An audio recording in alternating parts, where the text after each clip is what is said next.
Thank you, friends. Shabbat Shalom. Greetings to you all.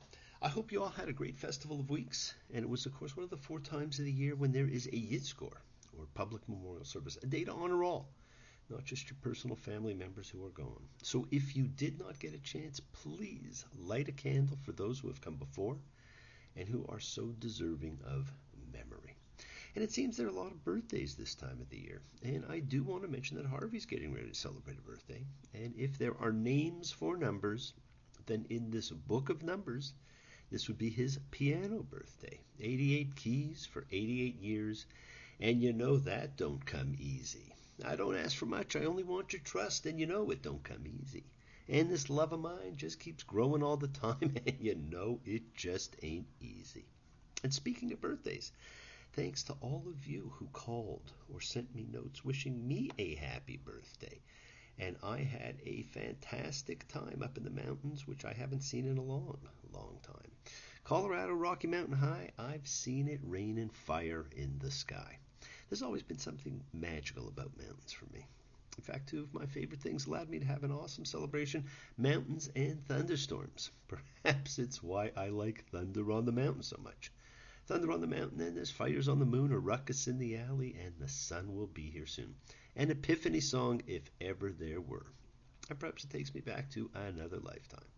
It always reminds me of the Sinai announcement. I love standing looking at mountains whose summits are covered in cloud as thunder and lightning announce a celestial presence.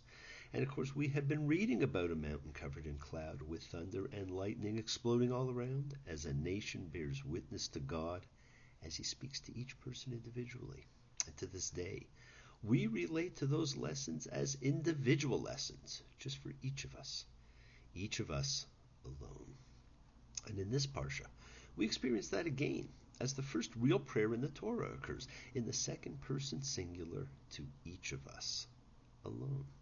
Friends, in this parsha, we get to say goodbye to the census. The parsha kind of ends on a 12 days of Christmas counting note.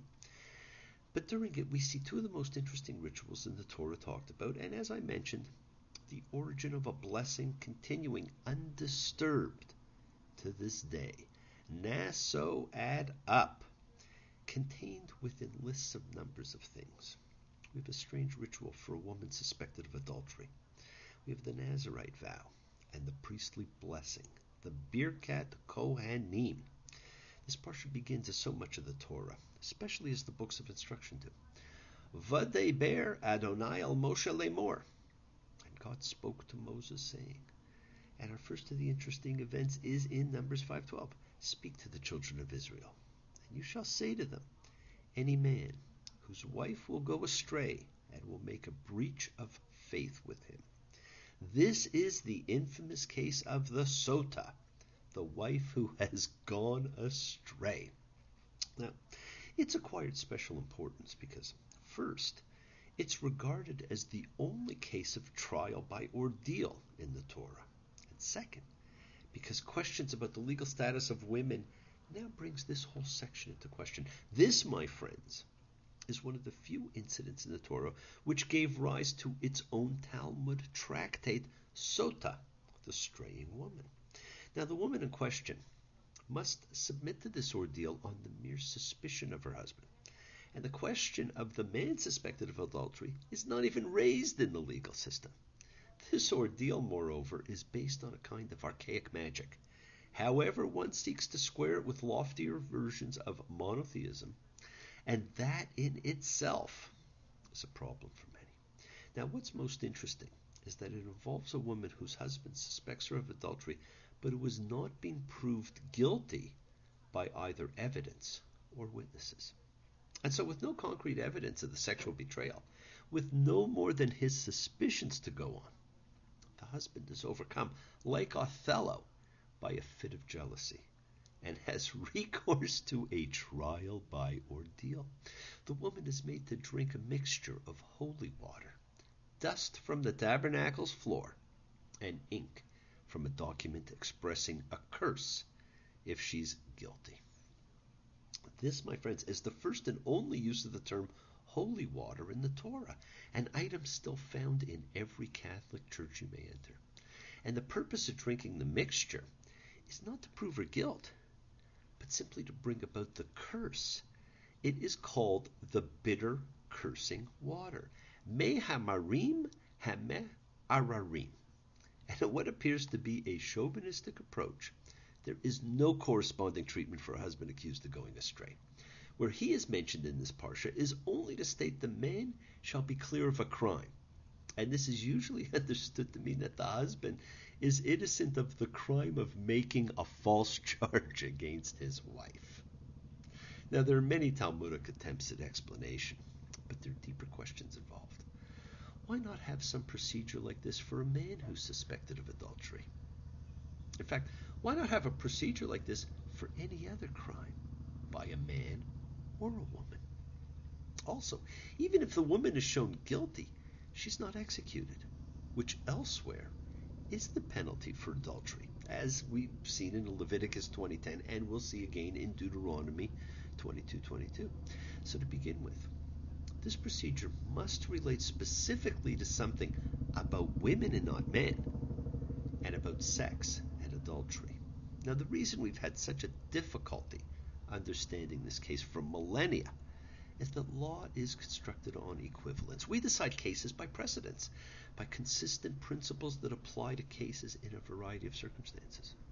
But pregnancy is a condition that is without parallel in human experience. Now, the rabbis of the Talmudic era were so unclear about the actual procedures involved because it probably had not been practiced since at least First Temple times. It required dust from the tabernacle floor, and the tabernacle was only in the First Temple, not in the Second.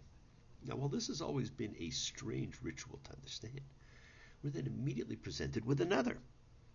We then see the second ritual contained in this parsha, which I want to mention in Numbers 6:1. And God spoke to Moses, saying, "Speak to the children of Israel, and you shall say to them, when a man or a woman will expressly make a Nazirite vow to make a separation for the Lord, a man or a woman." Now, although the rest of the law stated in the masculine, the entire matter of choosing to be a Nazirite applies to both men and women. For a religion often accused of being male-oriented, the right to be a Nazirite was sexually unrestricted. So what is a Nazirite? Well, a Nazirite is something that's separate, because it's a separation for the Lord. We'll talk about that.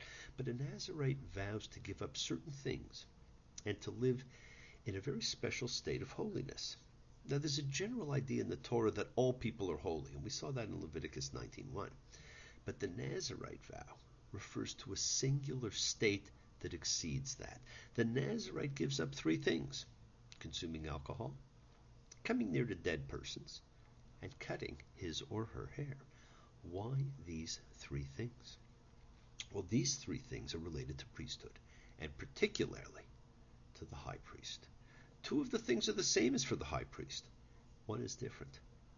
In the matter of the hair, the high priest is commanded to do the opposite of the Nazirite. The Nazirite shall grow the hair of his head loose, as we're told in Numbers 6:5, but the high priest shall not let loose the hair of his head, as we're told in Leviticus 21:10. What does it mean that a Nazirite is someone who chooses to live like a high priest, but that a high priest is commanded not to have the most obvious characteristic of the Nazirite? Well, it sets them apart. It shows the distinction between the two. Friends, the clergy in Israel is not open to most Israelites to choose, but only to members of the tribe of Levi by heredity, and then only to males. And the priesthood comes to be limited only to a certain family within Levi, the family of Aaron. And the high priesthood is limited to a son of the preceding high priest. Now, prophets can be from any tribe and can be male or female. One becomes a prophet by being called by God. One becomes high priest by birth.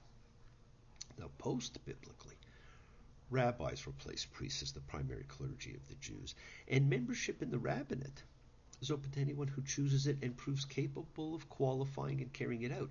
Originally, it was limited to males, but in the present age, the Reform, Conservative, and Reconstructionist movements have all included both females and males.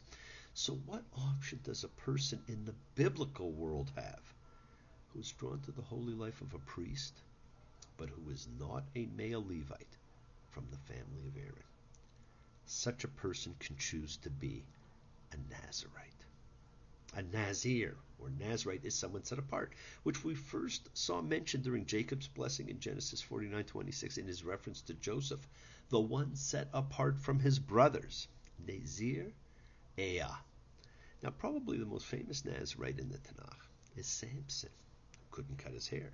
And probably the most famous in history is Jesus, who, being from Bethlehem, would not have been Jesus of Nazareth, but could very well have been Jesus the Nazirite. And if the only difference between the high priest and the Nazirite is the sign of hair, and if the Joshua ben Miriam legend and timing is historically correct, is it any wonder Caiaphas might have felt threatened by another high priest with differing Mosaic views?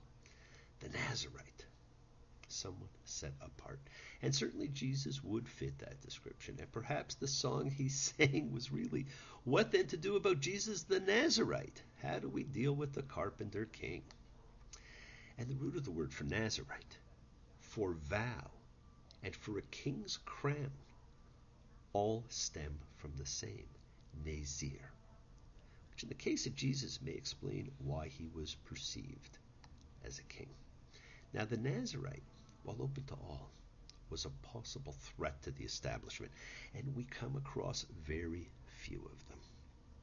And before the end of the Parsha, with its 12 days of Christmas list, we see the first example of real prayer in the Torah. Numbers 6:23. Speak to Aaron and to his sons, saying, this is how you shall bless the children of Israel. Say to them, this is how you shall bless. A new form of expression that enters biblical narrative in the book of Numbers is prayer. In earlier books, there have been depictions of individuals in prayer, but Numbers includes a formal prayer commanded to be said verbatim by the priests, and it is known as the priestly benediction and can be found in Numbers 6:22-27. Now, this blessing has been pronounced upon the congregation by those of priestly descent, presumably from the biblical period until the present day. It is 3 clauses embodying a rising crescendo of 3, 5, and 7 words, respectively coordinated with the number of stressed syllables, also of 3, 5, and 7. May the Lord bless you and guard you. May the Lord light up his face to you and grant grace to you. May the Lord lift up his face to you and give you peace. And what do you notice? May God bless you and watch over you. You, the language of the priestly benediction, like the Decalogue, is formulated in the second person singular. Although the priests are instructed to bless the entire people with it, and although it historically has been pronounced as a congregational blessing, it is both a personal and a communal wish. In 3 brief lines, my friends, the priests wish each individual divine blessing, protection, favor, grace, attention, and peace. And it is the priestly blessing I always think of when I hear Bob Dylan's second person blessing. May God bless and keep you always. May your wishes all come true. Now, the world is sacred, so is everything in it. Express your gratitude, my friends. Light a candle, make a wish. Celebrate your life and the lives of those you love. Live free, be free, and honor your freedom. Be well, be happy, and be blessed. Share and honor the light in all who live in the light, and continue to shine. Continue to send everyone you know goodwill and love. Pray for peace and freedom for everyone, an end to terror and hatred. And remember, friends, we are a community. We learn together, we celebrate each other, we love each other. Thank you all, love you. I'll see you all next time. Wishes do come true. May you build a ladder to the stars and climb on every rung. May you stay forever young. Bless you. Shabbat Shalom. Thank you for joining me. See you next week. Take care. Bye.